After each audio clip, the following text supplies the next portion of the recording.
জানো ভাই, একটা কন্টেন্ট ক্রিয়েশনের কাছে সব থেকে খুশির মুহূর্ত কোনটা? যখন সে দেখে এক একটা ভিডিওতে ভাই একটা দুটো তিনটে চারটে মানে আস্তে আস্তে আস্তে আস্তে সাবস্ক্রাইবার বাড়ে। এর থেকে খুশির মুহূর্ত কন্টেন্ট ক্রিয়েশনের থেকে আর কিচ্ছু নেই। যারা যারা আমার মতন কন্টেন্ট ক্রিয়েশন করছে তারাই একমাত্র বুঝবে যে ভাই মানে সফলতা আস্তে আস্তে কিভাবে পাওয়া যায়।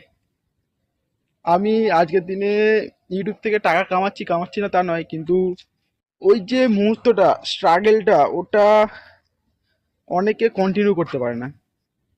তো আমি আজকে কি ভিডিও বানাবো ওটা বুঝতে পারছিলাম না, তবে আমার মনের মধ্যে একটা আনন্দ ফিল হচ্ছিল যে না, আমার এক একটা ভিডিও থেকে একটা দুটো করে সাবস্ক্রাইবার বাড়ছে। এই চ্যানেলটাতে, আমার ওই চ্যানেলটাতে 35,000 সাবস্ক্রাইবার কমপ্লিট হয়ে গেছে। ওই চ্যানেল থেকে আমি ইনকাম করি, এই চ্যানেলটা এখন আমার ইনকাম শুরু হয়নি তো।